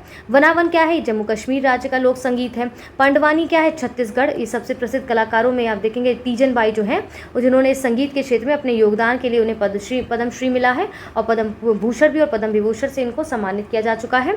आला देखते हैं मध्य प्रदेश का ये लोक संगीत है। पनिहारी राजस्थान का, ओवी महाराष्ट्र और गोवा का, पाई गीत महाराष्ट्र का, मध्य प्रदेश का, और लावणी देखते हैं महाराष्ट्र का, मांड आप देखते हैं गुजरात राजस्थान का, वहीं पोवाड़ा महाराष्ट्र का। आप इसके बाद देखते हैं जो खोंग जम पर्व है वो मणिपुर का है। भावगीत कर्नाटक और महाराष्ट्र का, और कोलान्नू जो है कोलाटम देखेंगे आंध्र प्रदेश का। देखिए इस तरह के नाम आते हैं ना, इससे खुद भी समझ आ रहा होता है कि ये साउथ के कुछ बात की जाए, जैसे कोलाटम हो गया। ये सब चीज़ों को ध्यान रखिए, कुछ शब्द से हम थोड़ा रूबरू रहेंगे तो दिक्कत नहीं होगी। जैसे बिहू गीत काफ़ी फेमस है, असम का है ये। मदीगा दप्पू देखेंगे, अब वो आंध्र प्रदेश का है। वहीं आप देखते हैं नाट्टूपुरा पट्टू तमिलनाडु का है। भटियाली यदुवान कहाँ का है, पश्चिम बंगाल का है। ठीक है, बहुत सारे नाम हैं। जैसे वारी दिया गया है, नियोगा ये अरुणाचल प्रदेश का लोकगीत है। ठीक है, अब अन्य महत्वपूर्ण लोकगीत में देखें कि उत्पादित इसके राज्य क्या, उनका विषय क्या क्या है। देखिए हर गीत के पीछे एक कोई थीम है, कोई विषय है। जैसे अगर हम यहाँ पर लें, अगर ये सोहर दिया, जैसे ये बिहार में गाया जाने वाला लोकगीत है। अब ये क्यों गाया जाता है, किस समय पे ये गाया जाता है, इसको समझिए। जैसे बच्चों के जन्म के दौरान सोहर लोकगीत बिहार में गाया जाता है। जब ऐसा होता है, जो ऐसा कोई बच्चे का जन्म होता है, तो उस दौरान पे इसी गीत का जो है ज़्यादातर उपयोग किया जाता है, गाया जाता है। देखिए अब जिक्र कह रहा है, ये असम में गाया जाने वाला लोकगीत है जो कि इस्लाम की शिक्षाओं से संबंधित है। अब योगे आप देखेंगे अरुणाचल प्रदेश में ये महत्वपूर्ण उसका लोकगीत है जो विवाह समारोह के अंत में गाया जाता है। अब भाई मान लीजिए यहीं पर स्टेटमेंट दे दिया गया कि विवाह समारोह के प्रारंभ में गाया जाता है, हो गया आपका खराब क्वेश्चन। तो आपको क्या याद रखना है, योगे जो है वो विवाह समारोह के अंत में गाया जाने वाला लोकगीत है जो कि अरुणाचल प्रदेश का है। ठीक है, हिलिये मलियू देखेंगे नागालैंड में गाया जाने वाला लोकगीत है और नृत्य संगीत के समय पे इसका जो मुख्य विषय है वो इसका रहता है लोकगीत का। ठीक है, अब देखिए यहाँ पर क्या है कि हेकाइल्यू अब नागालैंड का ये लोकगीत है और अपने विषय में ये गीत है। इसके बाद देखते हैं नाटू टुपुरा पाटू आप तमिलनाडु का ये लोकगीत है और आप देखेंगे ग्राम लोक संगीत और नगर लोक संगीत इसमें शामिल है। इसमें देखिए कि पाला और दसकठिया ओडिशा धार्मिक स्वभाव के ये गीत हैं। मंगनियार उत्तर पश्चिम भारत में गाया जाने वाला सिकंदर और स्थानीय राजाओं लड़ाइयों के गीत है, ध्यान रखिएगा। इनकी विशेषताओं को ज़्यादा ध्यान दीजिएगा, ये कहाँ है वो भी ज़रूरी है। और इसके बाद ये किस वजह से इनकी थीम क्या होती है, किस माहौल में ये गाए जाने वाले गीत है, इनको ध्यान रखिएगा। कुछ इंपॉर्टेंट हो जाएंगे। जैसे धाड़ी हो गया, पंजाब का है, लड़ाइयों की वीरता के गीत है। बसंत गीत गढ़वाल जो उत्तराखंड में है, ये आप देखते हैं बसंत पंचमी के उत्सव के दौरान गाया जाता है। ठीक है, विल्लू पट्टू अब तमिलनाडु का धार्मिक बुराइयों पर अच्छाई की जीत के लिए इस लोकगीत को गाया जाता है। वहीं आप देखते हैं इसमें जैसे कश्मीर की बात करें, जैसे छकरी हो गया, परी कथाएं प्रेम कथाओं के लिए इस गीत को गाया जाता है। भूत गीत केरल बुराई और भूतों के गीत, ये नाम से स्पष्ट हो रहा है। खुआ केशी आप देखते हैं मणिपुर का वह गीत जिसके साथ केवल तालियां बजाई जाती हैं। झूमर देखेंगे पूर्वोत्तर राज्य का, या असम के चाय जनजातियों में काफ़ी प्रसिद्ध लोकगीत है उनका। देखिए इसमें बोर गीत, देखिए लोकगीत कहाँ का है, असम का है और 15वीं से 16वीं शताब्दी में शंकर देव और माधव देव द्वारा रचित तथा एक सरल धर्म से जुड़ी इसमें ये गीत है। झूरी क्या है, हिमाचल प्रदेश का लोकगीत है। ये गीत अतिरिक्त वैवाहिक रोमांस का जश्न माना जाता है। ठीक है, आइए अब अभी तक हमने क्या पढ़ा फिर से देख लीजिए। हमने एग्रीकल्चर पढ़ा, ठीक है। इसके बाद हमने यहाँ पर क्या पढ़ा, आर्ट एंड कल्चर का कुछ सेक्शन देखा जिसमें हमने स्पेसिफिकली यहाँ पर म्यूज़िक संगीत की बात की है, उसके लोकगीतों की बात की है जो कि आपके एग्जाम्स के लिए इंपॉर्टेंट है। अब हम यहाँ पर क्या देखने वाले हैं, देखिए 3 सेगमेंट हम देख चुके हैं अभी तक। तीसरा अब हमारा होगा यूपी का जो जर्नल उसका नॉलेज है, सामान्य ज्ञान, उसको हम देखेंगे। मैप निकाल लीजिए, वीडियो को पॉज कर लीजिए, मैप है तो मैप निकाल लीजिए ताकि आप समझ पाए किस लोकेशन की मैं बात कर रही हूँ। ठीक है, मैपिंग और ज्योग्राफी जैसे जो सब्जेक्ट होते हैं उनको सिर्फ रटने से कुछ नहीं होगा, कोई नहीं तैयार करा सकता जब तक आप उसमें अपना जो इनपुट नहीं देंगे मैपिंग के थ्रू, है ना। तो देखिए उत्तर प्रदेश का नाम, उसका चिन्ह और राजधानी, उसके गठन इत्यादि को हम यहाँ पर डिटेल में पढ़ने वाले हैं। जैसे उत्तर प्रदेश का नाम यहाँ पर देखते हैं 1836 से उत्तर पश्चिम प्रांत था। 1877 से देखें उत्तर पश्चिमी प्रांत आगरा और अवध यहाँ पर था। 1902 से देखते हैं आगरा और अवध का संयुक्त प्रांत। फिर इसके बाद 1937 से केवल संयुक्त प्रांत हुआ। फिर 24 जनवरी 1950 से उत्तर प्रदेश हो गया। तो याद रखिएगा यूपी का पेपर देने जा रहे हैं आप, ठीक है। 24 जनवरी 1950 से इसका नाम क्या, उत्तर प्रदेश का नाम क्या हुआ, उत्तर प्रदेश हो गया। पहले ये सब सारे नाम थे। मैं यहाँ पर यूपी का ये मैप है इसकी बात कर रही हूँ आपके लिए। देखा इतनी मेहनत की जा रही है तो आप भी थोड़ा बताइएगा, है ना, कितने क्या जिले हैं इसमें आपको पता होने चाहिए। राजधानी की बात की जाए तो 1836 से आगरा थी, 1858 में प्रयागराज थी, 1921 से लखनऊ आंशिक रूप से इसको स्थापित किया गया। फिर 1935 से लखनऊ पूर्णतः, जो कि आज भी आप इसकी कैपिटल देखते हैं यूपी की। क्लियर है। उत्तर प्रदेश के नाम से राज्य का गठन 24 जनवरी 1950 को हुआ था। यहाँ मैं आपको बता चुकी हूँ, ये इंपॉर्टेंट है तो भाई हम यहाँ स्टार बना देते हैं। राज्य का पुनर्गठन कब हुआ, 1 नवंबर 1956 को। राज्य का विभाजन की बात की जाए तो 9 नवंबर 2000 को 13 जिलों को काटकर उत्तराखंड बना और फिर यहाँ पर आपको ये देखने को मिलता है। राजकीय भाषा क्या है? हिंदी है। अक्टूबर 1947 से और उर्दू 1989 से यहाँ पर अडॉप्ट की गई थी। राजकीय पशु क्या है? बारहसिंगा है, ये राजकीय पशु है। नेशनल पशु अगर आप बताना चाहें, जो कि मैं पहली वीडियो में बता चुकी हूँ, तो नेशनल पशु भी आप यहाँ पर हमें बता सकते हैं कमेंट बॉक्स में, तो रिवीजन होता जाएगा आपका। ठीक है, राजकीय पक्षी क्या है? सारस और क्रॉच है। यहीं पर आपकी क्या ड्यूटी बनती है? यहाँ पर नेशनल के बारे में भी एक बार रिवाइज कर लीजिए। ठीक है, राजकीय वृक्ष क्या है? अशोक है। राजकीय पुष्प क्या है? पलाश है। राजकीय चिन्ह क्या है? एक वृत्त में 2 मछली, एक तीर धनुष। इन चिन्ह को 1938 में स्वीकृत किया गया था। यूपी के लिए काफ़ी महत्वपूर्ण है ये। राजकीय राज्य जो यूपी है, उसका राजकीय खेल क्या है? हॉकी है। ठीक है, अभी मैंने ऊपर कहा था यदि आप हमारा पेड ग्रुप ज्वाइन करना चाहते हैं तो ये नंबर्स यहाँ पर दिए गए हैं। आप डायरेक्ट ज्ञान सर से भी यहाँ पर अपने सर से बात कर सकते हैं और सारी वीडियोस बिल्कुल फ्री है। YouTube channel study for civil services channel को सब्सक्राइब करते रहिए और निरंतर इसको एंजॉय करते रहिए। पढ़ाई के साथ साथ इसका लाभ उठाते रहिए, अपने दोस्तों के साथ शेयर करते रहिए। आइए फिलहाल यहाँ पर ध्यान दीजिए, उत्तर प्रदेश की भौगोलिक स्थिति को देखते हैं। ज्योग्राफिकल कंडीशंस क्या क्या है। ठीक है, क्षेत्रफल देखेंगे, इसका इतना वर्ग किलोमीटर है, जो कि भारत के कुल क्षेत्रफल का 7.33% है। ठीक है, क्षेत्रफल की दृष्टि से भारत में स्थान कौन सा है? इसका चौथा स्थान है। तो यानी कि राजस्थान, मध्य प्रदेश, महाराष्ट्र और उत्तर प्रदेश कुछ इस क्रम में रहेगा। इंपॉर्टेंट हो जाता है। आकार की बात की जाए तो ये वर्टिकल है, लंबवत है। ग्लोब पर स्थिति देखेंगे तो 23 डिग्री से 52 अक्षांश से आप देखते हैं इतना उत्तरी अक्षांश के मध्य और इतना आपको देखेंगे पूर्वी देशांतर के मध्य में अवस्थित। चलिए देखिए, इसका अक्षांशीय विस्तार उत्तर दक्षिण में देखेंगे 7 डिग्री 36 मिनट यहाँ पर है। ठीक है, देशांतरीय विस्तार आप समझ रहे हैं ना, अक्षांशीय देशांतर की जो बात हो रही है, ये लॉन्गिट्यूड और लैटिट्यूड की बात हो रही है। पूर्व पश्चिम में 7 डिग्री आप देखते हैं 9 यहाँ पर मिनट्स की बात कर रहा है। ठीक है, यहाँ पर इसकी बात कर रहा है, अक्षांश की बात कर रहा है। ठीक है, इसके बाद पूर्व से पश्चिम की लंबाई 650 किलोमीटर है। पूर्व से पश्चिम की लंबाई की बात कर रहा है और उत्तर से दक्षिण की चौड़ाई की देखा जाए तो 240 किलोमीटर है। सर्वाधिक क्षेत्रफल वाले 4 जिले जो अवरोही क्रम में पूछ रहा है, ध्यान दीजिएगा, लखीमपुर खीरी, सोनभद्र, हरदोई और सीतापुर। ऊपर ले चलते हैं, ये लखीमपुर खीरी, सोनभद्र, हरदोई और सीतापुर यहाँ पर दिए गए हैं। इसको थोड़ा जूम इन करती हूँ, आपको क्या समझ आ रहे हैं यहाँ पर क्या क्या दिया गया है। देखिए यहाँ पर अब जैसे इसमें लखीमपुर की बात करें, ये आपका लखीमपुर रहा। ठीक है, ये आपका सोनभद्र रहा। बाकी के दो अब आप बताइए कहाँ पर है, एग्जैक्टली लोकेशन बता सकते हैं, उसके आसपास के आप बता सकते हैं कि कौन सा राज्य है। ठीक है, या कौन सा यहाँ पर स्टेट है, मतलब वही चीज़ है, तो आप बता सकते हैं किसके बीच में है ये। तो यहाँ पर हम आगे बढ़ते हैं, इसको और समझिएगा। मैप को अपने सामने जो वॉल पर जहाँ पढ़ रहे हैं ना, वहाँ चिपका लीजिए, उसको पढ़ते रहिए, समझते रहिए। ठीक है, चलिए अब हम आगे बढ़ते हैं। इसमें सबसे कम क्षेत्रफल वाले 4 जिले हैं आरोही क्रम में। इसमें देखेंगे हापुड़, गाजियाबाद, भदोही और शामली हैं। प्रदेश के सबसे पूर्वी और पश्चिमी जिले कौन से हैं? बलिया और शामली है। ठीक है, यहाँ पर देखते हैं प्रदेश के सबसे उत्तरी दक्षिणी जिले कौन से? सहारनपुर और सोनभद्र है। देखिए हमारा मैप यहाँ पर थोड़ा ऊपर है, तो आपको समझाने के लिए थोड़ा सा यहाँ पर मुझे बार बार स्क्रॉल करना पड़ेगा, तो मैप निकाल लीजिए, फिर इसको पढ़िए, तो यहाँ पर एक अच्छे से समझ पाएंगे। ठीक है, आइए हम आगे थोड़ा बढ़ते हैं नीचे, क्योंकि देखिए आपको इतने ही टाइम में थोड़ा टॉपिक को कवर करना होता है, वरना फिर आप कहेंगे भाई वीडियो लंबी हो गई है, तो आपको वो भी दिक्कत है। तो इसलिए हम यहाँ पर थोड़ा सा कम टाइम में ज़्यादा आउटपुट कैसे निकालना है इसको समझते हैं। राष्ट्रीय राजधानी क्षेत्र में सम्मिलित उत्तर प्रदेश के जिले कौन कौन से? गाजियाबाद, हापुड़, मेरठ, गौतम बुद्ध नगर, बुलंदशहर, मुजफ्फरपुर, शामली, बागपत। उत्तर प्रदेश और उनके सीमावर्ती राज्य की बात की जाए तो आपको यहाँ पर समझना होगा कुछ इस तरह से। देखिए मैं इसको इस प्रकार से समझाने की कोशिश करती हूँ आपको यहाँ पर कुछ इमेजेस के द्वारा, जिसमें आप समझेंगे कि ये जो सीमावर्ती राज्य यहाँ पर कौन कौन से हैं। ठीक है, यहाँ पर देखिए शायद इसमें दिया गया है, इसको मैं थोड़ा सा यहाँ पर लेना चाहूँगी। चलिए यहाँ पर देखिए, इसको देखिए ऐसे समझते हैं, यहाँ पर क्या बोला गया है, सीमावर्ती यहाँ पर देश की बात की गई है ना यहाँ पर, तो इसमें इसको थोड़ा सा हम जो है वो छोटा करने का प्रयत्न करते हैं, ताकि आपका जो मटेरियल है वो हाइड ना हो कैसे भी करके। ठीक है, इसके बाद देखिए यहाँ पर क्या क्या, ये देखिए आपको राज्यों की, यहाँ पर किसकी सीमावर्ती राज्यों की बात की गई, ये आपका ये क्या हो गया आपका, इसमें देखिए पेन शायद ना भी चले, देखिए यहाँ पर ये क्या हो गया आपका, उत्तराखंड हो गया। ठीक है, ये आपका राजस्थान हो गया, ये उत्तराखंड हो गया, ये राजस्थान हो गया, ये आपका मध्य प्रदेश हो गया। ठीक है, ये मध्य प्रदेश का ही हिस्सा, ये आपका झारखंड हो गया, ये बिहार हो गया, ये उत्तराखंड हो गया, ये आपका हरियाणा हो गया। तो सीमावर्ती राज्यों को थोड़ा मोटा मोटा आपने देख लिया है। अब इसको मैं यहाँ से हटा देती हूँ, अगर ये हट जाता है तो। ठीक है, अब समझ गए ना यहाँ पर चीज़ों को। चलिए थोड़ी मेहनत आप करिएगा इसमें, ताकि आप बेहतर समझ सकें।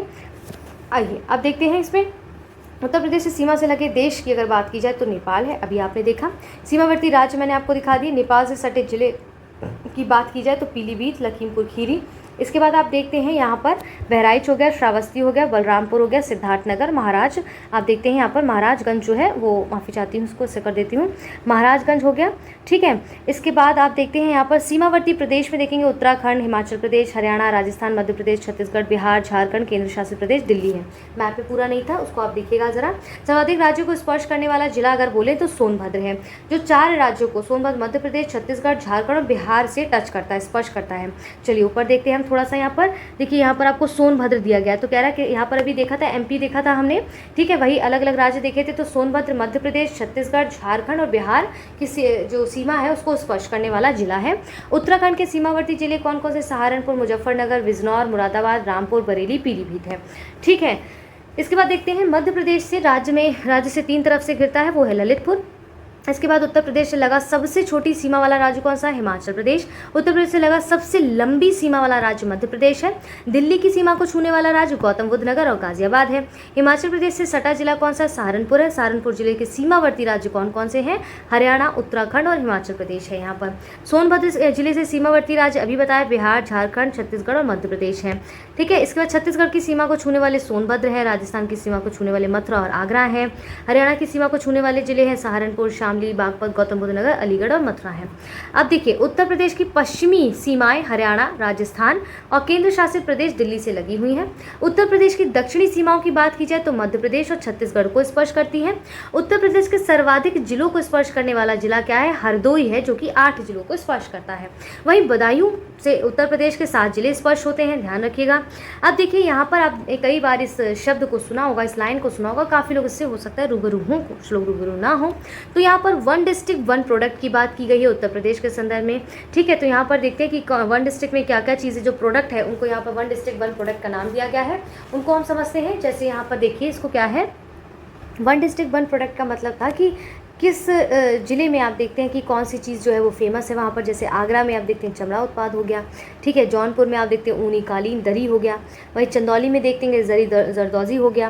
पीलीभीत जो कि आप देखेंगे उस साइड में बांसुरी हो गया, ठीक है। अमरोहा में देखेंगे वाद्य यंत्र ढोलक जिसमें आएगा। झांसी में सॉफ्ट टॉयज़ देखेंगे। चित्रकूट में लकड़ी के खिलौने। प्रयागराज में मूंज उत्पादन हो गया, ठीक है, ध्यान रखिएगा ये सब चीज़ें। अलीगढ़ में ताले और हार्डवेयर। कौशाम्बी में खाद्य प्रसंस्करण जैसे केला। देवरिया में देखेंगे सजावट का सामान। प्रतापगढ़ में खाद्य प्रसंस्करण जैसे आंवला हो गया, ठीक। इसके बाद देखिए यहाँ पर औरैया में जैसे दूध प्रसंस्करण, देसी घी हो गया। कन्नौज में इत्र है, ये काफ़ी फेमस है। इटावा में वस्त्र उद्योग। रायबरेली में काष्ठ कला मतलब लकड़ी से बनी चीज़ें यहाँ पर देखने को मिलेंगी। आजमगढ़ में देखेंगे काली मिट्टी की कलाकृतियाँ हो गया। कुशीनगर में केला फाइबर उत्पादन। एटा में देखेंगे आप घुंघरू घंटी पीतल उत्पाद हो गया। रामपुर में इसका जो देखेंगे पैच वर्क के साथ एप्लिक वर्क जरी और पैच वर्क हो गया। इसके बाद अम्बेडकर नगर में वस्त्र उत्पाद। कानपुर देहात में देखिए एल्यूमिनियम बर्तन। फर्रुखाबाद में वस्त्र छपाई। संत कबीर नगर में ब्रॉसवेयर हो गया। अमेठी में देखेंगे मूंज उत्पादन, काफ़ी जो है उसको 1 डिस्ट्रिक्ट 1 प्रोडक्ट का जो है वो मिला हुआ है। कानपुर नगर में चमड़ा उत्पाद के लिए। फतेहपुर देखते हैं आप बेडशीट और आयरन फैब्रिकेशन वर्क्स के लिए। शाहजहांपुर में जरदोजी के लिए है। अयोध्या गुड़ के लिए, जैगरी के लिए, ठीक है। कासगंज जरी जरदोजी। फिरोजाबाद देखते कांच के उत्पादन। शामली लौह कला के लिए। बदायूं भी जरी जरदोजी का है। इसके बाद आप देखिए लखीमपुर खीरी जनजातीय शिल्प के लिए। गौतम बुद्ध नगर रेडीमेड गारमेंट्स के लिए। सहारनपुर लकड़ी पर नक्काशी के लिए। बागपत होम फर्निशिंग के लिए। ललितपुर देखेंगे जरी सिल्क साड़ी के लिए। गाजीपुर में जूट वाला हैंगिंग के लिए। श्रावस्ती जनजातीय शिल्प के लिए। बहराइच देखते हैं गेहूं टंठल उत्पाद के लिए। लखनऊ चिकनकारी जरी जरदोजी के लिए। गाजियाबाद अभियांत्रिकी सामग्री के लिए। संभल देखते हैं हस्तशिल्प वोन हॉर्न के लिए। बहुत सारे हैं, 75 जिले हैं, तो भाई उसमें अलग अलग सब में है। बरेली में देखिए क्या है, महाराजागंज में क्या है। बलिया में बिंदी उत्पाद के लिए है। फर्नीचर के लिए यहाँ पर महाराजागंज है। गोंडा इसके लिए है, ठीक है। इसके बाद खेल की सामग्री मेरठ से मिलती है, ये महोबा में। क्राफ्ट गौरा पत्थर आप देख सकते हैं, ठीक है। इसके बाद भदोही में देखेंगे कालीन दरी के लिए। मैनपुरी में तारकशी कला के लिए। हाथरस में देखिए इसमें जैसे हाथरस हींग के लिए। उन्नाव जरदोजी के लिए। आप देखते हैं हरदोई हैंडलूम के लिए। सुल्तानपुर मूंज उत्पाद के लिए। वहीं बांदा देखते हैं किस चीज़ के लिए फेमस था, ये सजर पत्थर शिल्प के लिए। मुरादाबाद धातु शिल्प। हमीरपुर जूते। वाराणसी बनारसी रेशम साड़ी के लिए, काफ़ी सुना होगा सभी ने। बिजनौर देखेंगे कास्ट कला यानी कि वुडन क्राफ्ट के लिए। मथुरा सैनिटरी देखेंगे फिटिंग के लिए। जालौन आप हस्त निर्मित कागज़ कला के लिए। वारीबंकी देखते हैं वस्त्र उत्पाद के लिए। मुजफ्फरनगर गुड़ के लिए। गुड़ के लिए, एक और था वो अयोध्या था। बुलंदशहर आप देखेंगे सेरेमिक उत्पाद के लिए, और मऊ वस्त्र उत्पाद यानी कि पावरलूम टेक्सटाइल के लिए। ठीक है, इसके बाद चलिए हम यहाँ पर देखना है अब हमें क्या देखते हैं, उत्तर प्रदेश में स्थित कुछ प्रमुख शोध संस्थान है जिनको अब हम देखेंगे। आइए देखिए, छोटा सा रह गया, इसको फटाफट फिनिश करते हैं। जैसे उत्तर प्रदेश में स्थित शोध संस्थान क्या क्या है यहाँ पर, ठीक है। संस्थान में देखेंगे भारतीय विश्वविज्ञान अनुसंधान संस्थान लखनऊ में, राष्ट्रपति वनस्पति अनुसंधान संस्थान ये भी लखनऊ में, केंद्रीय औषधि अनुसंधान संस्थान ये भी लखनऊ में है। आप देखेंगे कि जितने भी यहाँ पर अधिकतर संस्थान अगर इसकी बात करें तो ये सब लखनऊ में है। Indian technological research centre Lucknow में, ये अलग है देखिए, राष्ट्रीय चीनी अनुसंधान संस्थान कानपुर में है, बीरबल साहनी इंस्टीट्यूट ऑफ कहाँ पर है, लखनऊ में है। राष्ट्रीय सांस्कृतिक संपदा संरक्षण क्या है, लखनऊ में है। Indian grain storage management and research institute ये हापुड़ में है। बाकी आप देखिए सारे ही लखनऊ में है, ठीक है। इसके बाद हम यहाँ आते हैं, देखते हैं भारतीय पशु चिकित्सा। जैसे आप देखिए अब इसे तो आप पढ़ ही लेंगे, फिर भी मेरा क्या ड्यूटी है आपको बताना कि सेंट्रल इंस्टीट्यूट ऑफ जो medicinal and an aromatic plant है वो भी इसका स्थान कहाँ पर है, लखनऊ में है। देखिए ये इंपॉर्टेंट क्यों है शोध संस्थान, इसको समझिए। आपसे हो सकता है यहाँ पर संस्थान दे दी जाए और यहाँ पर उनकी लोकेशन दे दी जाए, पीटी में इस तरह से पूछ सकता है। जब आप मेंस का कोई आंसर राइटिंग करेंगे तो उसमें यूपी स्पेशल में जब पूछा जाएगा आपसे तो वहाँ पर कुछ इस तरह के क्वेश्चन पूछे जाएंगे, तो आप उसमें नोट डाउन करेंगे तो बेहतर आंसर लगेगा उसमें उदाहरण के स्वरूप में। तो पीटी में आपको संस्थान उसके लोकेशंस दिए जा सकते हैं। तो जब आपको लोकेशन देखिए यहाँ पर क्या है, तो ये सब चीज़ें आपको समझनी है। तो इनके संस्थान कहाँ है, इनका स्थान कहाँ है, वो सब चीज़ें समझ लीजिए। यूपी के बारे में भी हमने काफ़ी कुछ ऊपर पढ़ा है, उनको भी रिवाइज करते रहिए। साथ साथ में कौन सा वन डिस्ट्रिक्ट वन प्रोडक्ट की बात की गई है, कौन सा जिला, कौन सा सीमा किससे क्या गुजरती है, वो सब ध्यान रखना होगा आपको, है ना। चलिए फिर क्या है इसमें, आप देखते हैं भारतीय पशु चिकित्सा की जो बात की जा रही है, आप देखेंगे वो अनुसंधान संस्थान कहाँ पर है, इज्जत नगर में है। इंडियन इंस्टीट्यूट ऑफ हैंडलूम की बात की जा रही है वो वाराणसी में है। राष्ट्रीय कृषि वानिकी अनुसंधान केंद्र ये झांसी में है आपका। राष्ट्रीय गन्ना अनुसंधान संस्थान ये लखनऊ में है। केंद्रीय पक्षी एवियन जो अनुसंधान संस्थान है ये इज्जत नगर बरेली में है। भारतीय दलहन अनुसंधान संस्थान ये कानपुर में है। Indian institute of vegetable research ये वाराणसी में है। हरीश चंद अनुसंधान संस्थान आप देखते हैं प्रयागराज में है। और केंद्रीय उपोष्ण बागवानी संस्थान, पूर्व नाम इसका क्या था, केंद्रीय आम अनुसंधान संस्थान, तो कंफ्यूज मत होइएगा, ये भी लखनऊ में है। बीवी गिरी नेशनल लेबर इंस्टीट्यूट नोएडा में है। नेशनल इंस्टीट्यूट ऑफ बायोलॉजिकल्स ये भी नोएडा में है। राष्ट्रीय उद्यमिता और लघु व्यवसाय विकास ये कहाँ संस्थान है, नोएडा में है। भारतीय कालीन प्रौद्योगिकी संस्थान यानी IICT भदोही में है। Central pulp and paper research institute कहाँ, सहारनपुर में है। गोविंद बल्लभ पंत सामाजिक विज्ञान संस्थान प्रयागराज में है। कोशिकीय एवं निर्वाण अवुर्ध शास्त्र संस्थान कहाँ पर है, नोएडा में है। केंद्रीय बकरी अनुसंधान संस्थान मथुरा में है। तो ये सारे अनुसंधान कहाँ कहाँ पर है, इनके लोकेशन हमने देख लिए। अब क्या देखना है कि यूपी के आप देखते हैं, यूपी सिटी के जो फेमस पार्क हैं और सिटीज़ हैं उनके बारे में समझते हैं कहाँ पर क्या है लोकेटेड।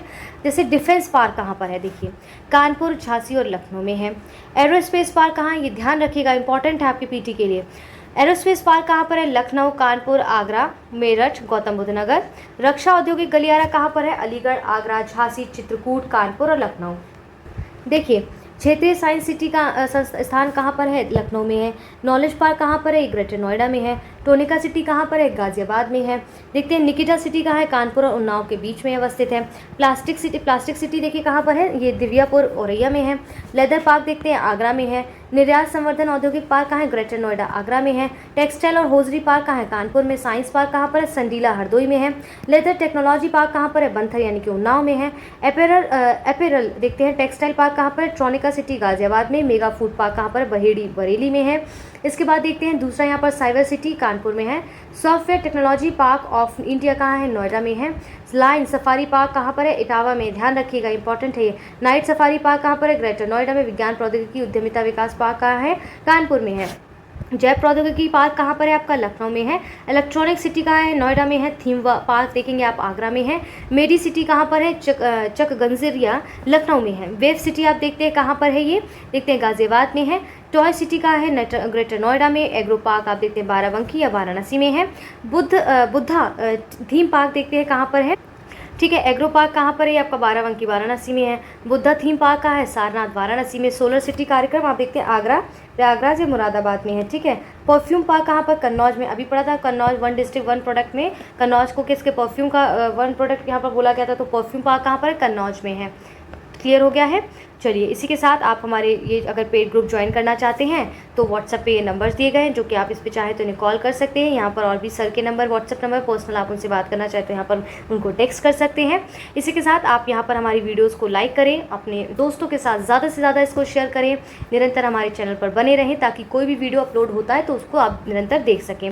और ध्यान दीजिएगा, यहाँ पर जो मॉड्यूल आपको दिए जा रहे हैं इसमें क्या हो रहा है कि ये हिंदी और इंग्लिश दोनों मीडियम में आपको दिए जा रहे हैं। मैंने पहले भी बताया था, तो आप चाहें तो दोनों लैंग्वेजेस में देख लीजिए। क्या होता है जब आप किसी एग्जाम की तैयारी करते हैं तो उसमें दोनों लैंग्वेजेस में चीज़ों को अगर पता होगा, तो जैसे पेपर में मान लीजिए एक चीज़ आपको हिंदी में नहीं समझ आ रही तो अपने इंग्लिश में जम करके देख लिया, तो दोनों लैंग्वेजेस का पता रहेगा तो आप सीखेंगे ज़्यादा से ज़्यादा और अच्छे तरीके से उसको लिख पाएंगे नई नई टर्मिनोलॉजी के साथ, है ना। तो वो सब चीज़ें ध्यान रखिएगा। ये आपका हिंदी मीडियम में है जैसा कि आप देख पा रहे हैं, और ये मॉड्यूल 3 है आपका, और इंग्लिश मीडियम में भी आपको मिल जाएगा जल्दी ही। और इसी के साथ आप अपनी तैयारी को और ऐसे मजबूत करते रहिए, हमारी मेहनत को और अच्छा बनाने के लिए, अपना रिजल्ट के द्वारा अच्छा बनाने के लिए आप निरंतर बने रहें, मेहनत करते रहें और हमें अच्छे परिणामों से जो है वो जो खुश करते रहें। और अपना ध्यान रखें, निरंतर इसी तरह जुड़े रहें। और इसी के साथ आप सब अपना ध्यान रखें स्वास्थ्य का। चलिए इसी के साथ जय हिंद, जय भारत।